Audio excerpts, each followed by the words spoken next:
Okay. Ready. Oh yeah, my hammer's back. One. Aim. Fire.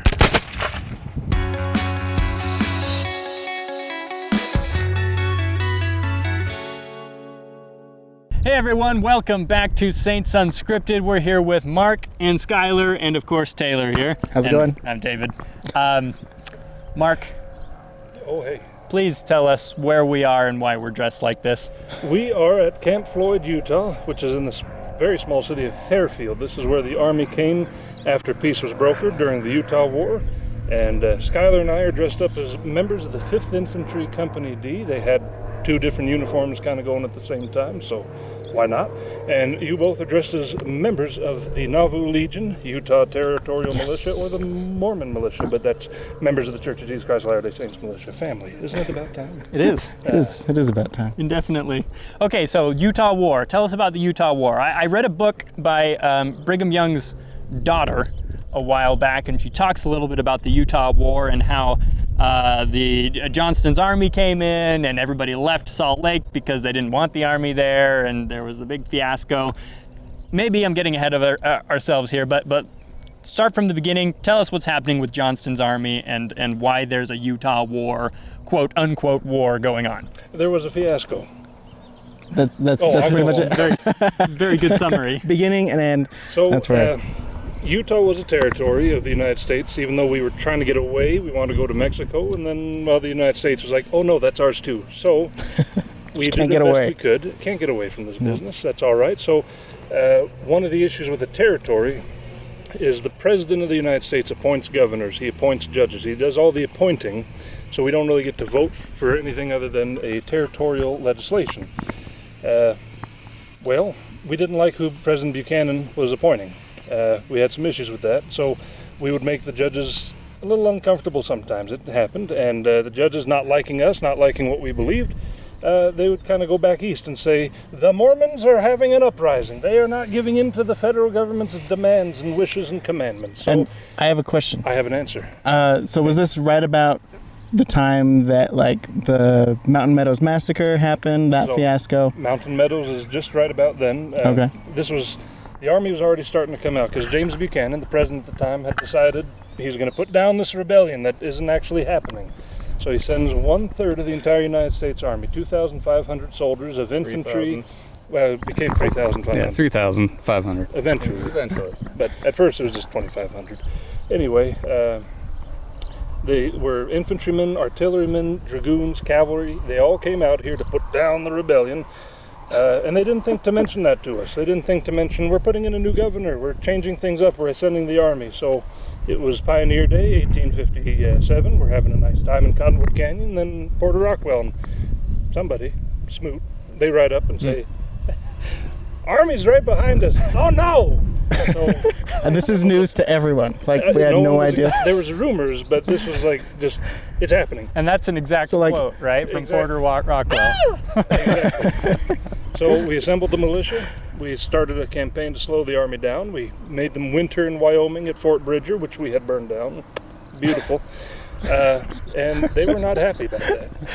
I can't Meanwhile, imagine. Salt Lake was evacuated south, and I'll just keep talking at this point. Feel free to jump in. I don't know how to stop talking. So we evacuated Salt Lake City. We left a few fellas behind with torches ready to burn the sucker down. And so when the army came through, peace had been brokered already, so the army just marched through, and they kept on marching, and they came here to Camp Floyd, Utah. So why were the Saints ready to burn the sucker down? Because dang the government, I would never. We're talking about burning Salt Lake City. The whole city. We were going to burn the whole thing. We covered the temple foundation. We just didn't want anything left for the army. If they were going to occupy, fine, have it. It's nothing but rubble. We're going south, we're going north, we're going anywhere just to get away from you people. So why didn't we burn it down? Peace had been brokered. Thomas L. Kane of Philadelphia, a friend of the Saints, he came out and kind of on President Buchanan's behalf, he just said, let's all just calm down. We got a new governor. I don't like it, you don't like it. Who cares? Just deal with it. It's all good. Army, just calm down. They're not in rebellion. Oh. So that was nice of them to notice that. It's so fascinating to me because the Saints, we start out in essentially Kirtland, Ohio. We get persecuted there, we move. We've also got settlements in Missouri. We get persecuted there. We have to move to far west and then to Nauvoo, Illinois. And then from Nauvoo, we're just like, okay, we've had it. We're moving out west. We get out west. As far west as we can. As far west as we can. And they send a third of the freaking U.S. Army out to pester us. And at that point, it seems to me like they just kind of drew a line in the sand and they just said, we are so done with this. And we're going to either, fight back or burn everything down, and you're not going to have anything to, take from us.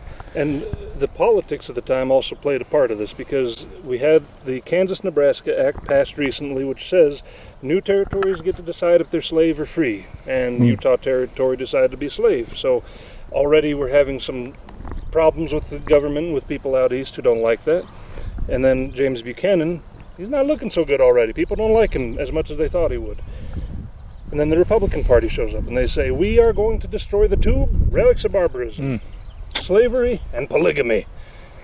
They demand us. Yeah. I don't know if you knew that. We used to do that thing. Yeah. It happens. Kind of controversial. So the Democrat Party was like, well, we can't be attached to polygamy. Slavery's fine, but not polygamy. And James Buchanan, being a Democrat, was like, I got it. We'll go end the polygamists of Utah. So a lot of things played into it. We're not blameless. Like I said, we were kind of being jerks to the appointees and get out of Utah. So essentially, that's an exact quote again. Exact quotes. So essentially, the government thinks that the Latter-day Saints in Utah are rebelling. They send the army out. They find that, okay, it's not as bad as it was made out to seem, and then they came here to Camp Floyd and camped out for a while. Why here to Camp Floyd? Part of the peace brokered was the army had to be at least 50 miles away from Salt Lake City, and we're, I don't know how many miles from Provo, but quite a few miles from Provo as well. So populated spaces, get away, basically, was the gist. So we came here, and well, I'm switching the we's, now I'm the army we. So the army came here. There's about 110 acres worth of camp, all stretched on the other side of the creek here. 300 some odd buildings. Eventually it was 3,500 soldiers set up here. So they kind of hung out. They acted as a posse comitatus for the governor, enforcing laws, helping judges, and then the Civil War happened, and well, never mind. They went east. Figured they weren't doing much of anything here. Yeah. And they were probably needed for the Civil War. It was a big deal. Yeah. Okay. Unlike the Utah War, which wasn't actually much of a war in the end, right? The New York Herald summarized the whole thing by saying, wounded, none. Killed, none. Fooled, everybody. Well, so this is kind of going to be a melodramatic episode, it seems. Oh, we're just at the height of the drama. We're having fun, though. We got to dress up. Look at you guys. You look great. Maybe tell us a little bit about some of the stuff on the tables behind us. Yeah. Is that okay? Let's talk about this. Take over. Oh, Skylar, what have you got for us? Well, we can go around to the back so we can actually see. Okay. Here. So on these two different tables here, you just have a few various articles of items that you would have seen on both sides. Military and civilian style guns. Kind of starting at the end here, you got your typical knapsack that a soldier would have carried, all of his personal gear, extra socks, shoes, shirts, blankets, overcoats would have carried on that, and they're incredibly uncomfortable. Exceedingly uncomfortable, as he says. So why did they wear them? You got to have a way to carry all your stuff. I thought you were talking about the clothing itself. Oh, the clothing itself, but During the Utah War, they would actually just put their knapsacks in a wagon, and the wagon would do most of the work, usually. But the Civil War, you just wore that, and it was awful. So a lot of the time, the foot soldiers can move a lot faster than a wagon can, so you need to be able to rely on yourself to take care of yourself, so you needed all your stuff with you. So that's the point of a knapsack. Makes sense. Yeah, just a little bit. Does this count as cosplay? It's a form of cosplay. It is a huge We're division. reenacting a historical event. Doesn't count. Historical cosplay. There's a Historical. Skyler, can we not fight in front of the safety? Scares the hell out of me. So what do we have? Did you talk about the guns yet? Not yet. Okay, talk about the guns. So there's a lot of variations, especially among the militia. They didn't have regulations on what they would have carried, so they would have carried pretty much everything. What you have here is a half-stock rifle, commonly referred to as a Hawken-style rifle, made by the Hawken family. That one I believe is 54 caliber. It's a flintlock. Percussion, like we kind of know, used during the Civil War, where it uses a cap, so it's like a big cap gun. Was a later, more. It took a while for the civilian to catch on to the percussion, but you would have seen some. But flintlocks were still pretty predominant. So this one I have is one that would have been carried. This is the model 1842 rifled Springfield musket, and then Mark here has a smoothbore 42. The difference is that his on the inside of the barrel is just a long smooth tube, whereas on the inside I have grooves that slowly turn, that spin the ball, make it fly much more faster, much more accurate. His is faster to load though. Gotcha. But mine's more accurate and I can shoot further. So. And this bad boy? That one is a double-barreled shotgun. That one is also a percussion, so. 14 gauge. 14 gauge, very nice. It's angry. So, good for shooting birds or, if you need to, soldiers. Invading armies. Invading armies and such. Anything that needs to pretty much die? Okay. Other stuff that Skylar and I are wearing, we have a cartridge box here which holds all your ammunition. It holds 40 rounds. Then this is the cap pouch, which holds the caps you put on the nipple of the gun to shoot. The drum, whatever. Period terms. Come on. What they called it that too. And then your bayonet went in the scabbard here. Skylar's also showing the haversack that holds your food, your other rations, your plate, bowls, whatever, spoon and fork, and the canteen, which is you know what a canteen is. You don't. It's for water. Kind of very important. And then over to yourself as well. You're holding a 1851 Colt Navy revolver, 36 caliber. Oh, it's a beast, man. And then you also have a knife on the other side. Oh yeah, an original Green River Works knife, sharp as all get out, with a Ute Indian style scabbard. I can go into detail about that, but then the episode will be about an hour and a half. So with the military, you use a cartridge, so you need a cartridge box, but in the civilian world, you don't quite use cartridges. You would have used a shooting bag. So this is what you would carry. It has all the materials to clean, load, take care of your gun. You would have kept it in the pouch, and then you have your powder horn made out of a cow horn, because you need a way to carry your powder, and you need also everything to be able to stay dry. So everything you need for the gun. I'm pretty sure as a kid my grandpa had one of these, and I always just thought it was like a horn for you to blow in. A horn was the plastic of the time period. They used it for everything: horns, cups, spoons, forks, knives, spoons, ladles, calling horns, shoe horns. That's why we call them shoe horns, because they were made of horns. Oh. There you go. Fun fact of the day. That blew my mind just now. Not that like anybody uses shoe horns anymore, but like still. Where the name came from. Yeah. Companion on my mission that used a shoe horn religiously. Really? Bless his heart. He also carried a pitch pipe. So if you're watching, but it was odd. Maybe tell us about your pipe that you've got there. Oh, it's a pipe. I have it. Well, what's in it? Right now, nothing, but I have.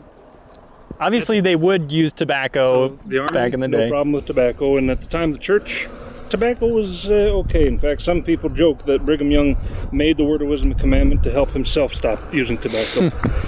So it wasn't as big a deal. In fact, the militia was issued coffee beans and stuff in their rations. So I have found some stuff that looks and smells like tobacco, but it's not tobacco, because I'm still me, so Yeah. it's for fun. He's for fun. All right, what else we got on the table?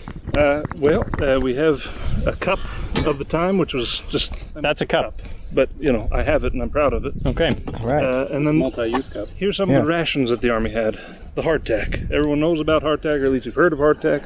It's not like a saltine cracker. It's angry stuff. I tried to take a bite out of it earlier because I've never had it. And David kindly explained you have to suck on it until it slowly disintegrates in your mouth. Turns into There's a few different ways. You can sludge. gnaw on it, because even that act of gnawing kind of tricks your stomach into thinking you're full. You can put it into your coffee or your soup to soften up and thicken up the soup, or you can just leave it in your what's called poke sack, and you just mash it up with the butt of your musket, and it turns it more into chunkies, so you actually have something smaller to chew on. Say chunkies. So what's it made of? flour, water, and in the end, A little bit of salt. sometimes. Yeah.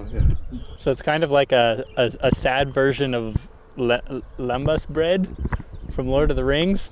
Yeah, Except nothing like it. No Yeah. magical qualities No whatsoever. magical qualities. Yeah. A little harder. It was a little more designed to concrete-like. just bake it. You give the soldiers 3 days rations, and they just be able to carry it in their bag and not have to worry about it. Man. Because if it's like regular bread, rots and mildews and goes bad. These, not as easily. Weevils could get into it, and during the Civil War, a lot of guys would get old stuff or cheap stuff, and they'd have a lot of weevils, little bugs, and they'd soak it in their coffee. And then when the weevils all came to the top, they just kind of skim them off, and so it didn't leave a flavor or anything. So. I think I'd have a few problems with that. Only a few though. You'll hold that for just a tick. One other thing I just like showing off is the underwear that the Army would issue. You had, Oh, great. long drawers made out of a Canton flannel, so There you go. it's fluffy on the inside. It's very a little more comfy. durable on the outside. It is comfortable, but you'll notice there's no buttons in the that Nether area. regions. Sensitive areas. It's definitely a season of fun when you're wearing these, and then wool pants on top. So he was deal with it. Oh, there you go. You know, I find a lot of irony in that, considering how often people like to talk about Latter-day Saint underwear. Yeah, Now we get to talk about the underwear of the U.S. Army. Ha! Ha! suckers. Okay, this is an important topic. The whole Johnston's Army, Utah Yeah. history, because we hear about it in general conference.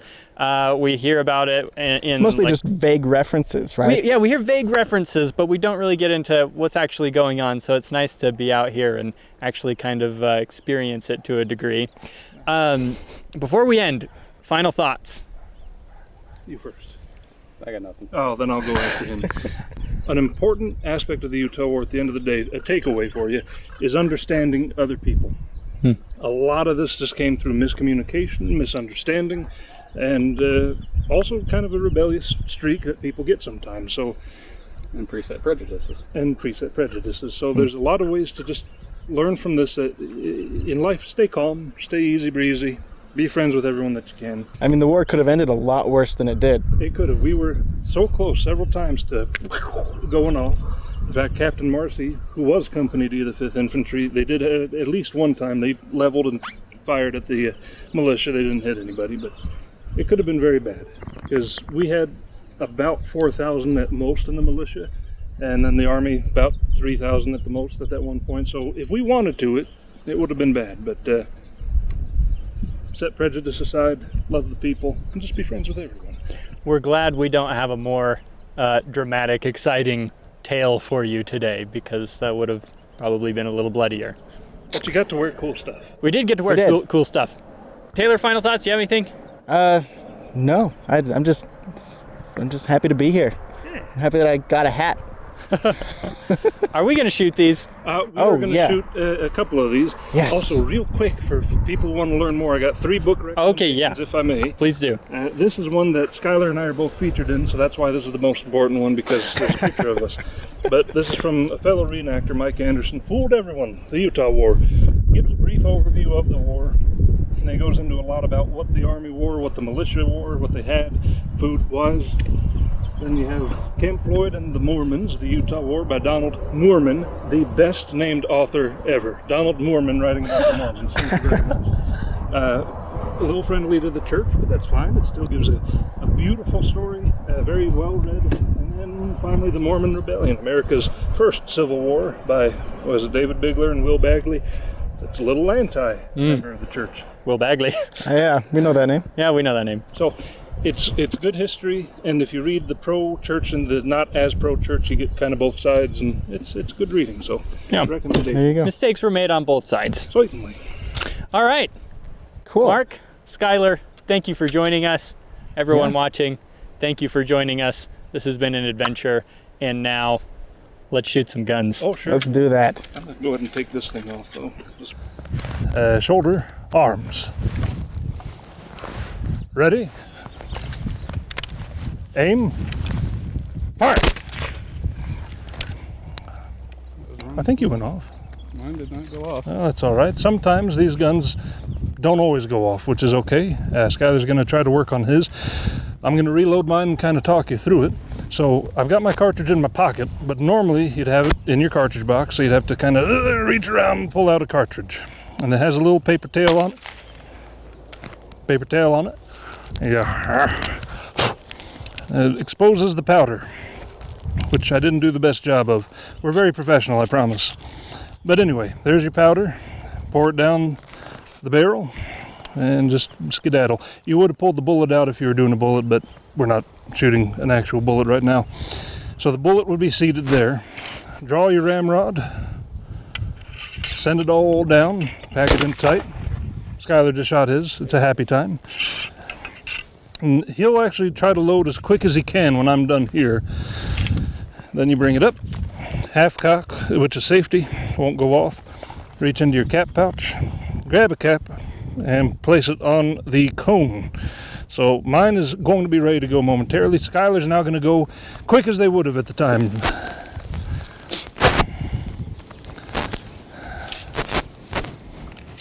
A good soldier can get off 3 shots a minute. Great soldiers can even do 4. And so they would have drilled through this again and again and again and again until they had it down perfect. So now you guys get to shoot guns because guns are fun. Yeah, right. So you're going to hold it on your left hand, just kind of slightly bend your left shoulder or elbow. This is an elbow. I know all the things. So about there. Making sense? Making sense. So with your left hand. Good. Smells like Sulfur. Sulfur. All right. And then kind of bring your heels together and dress towards each other so you come down this way. And just you start it like so. Okay. So when we say we're ready, you're going to bring the piece around and bring your feet to a T and full cock the hammer and nipple to nipple basically. So from here it's going to be ready. okay. Ready. Oh yeah, the hammer's back. One quick. Aim. Fire. Bang! Don't know if mine went off. I closed my eyes. Fire. I don't think you're supposed to close your eyes. No, you're supposed to keep on looking. And there you go. So, Mazel Tov, you've shot guns. That was And fun. This was fun. This was good. Yeah. And Here you go. Saints Unscripted, bless you all. Be safe with guns. Very safe. Don't, Don't point them at people. unless you're reenacting, then we point them at each other. Yes. Don't load them. Don't load them with bullets when you're reenacting. All of the safety precautions. We've never had to do a safety precaution before for a show, so we'll cover our bases. Merci beaucoup, monsieur. I think I lost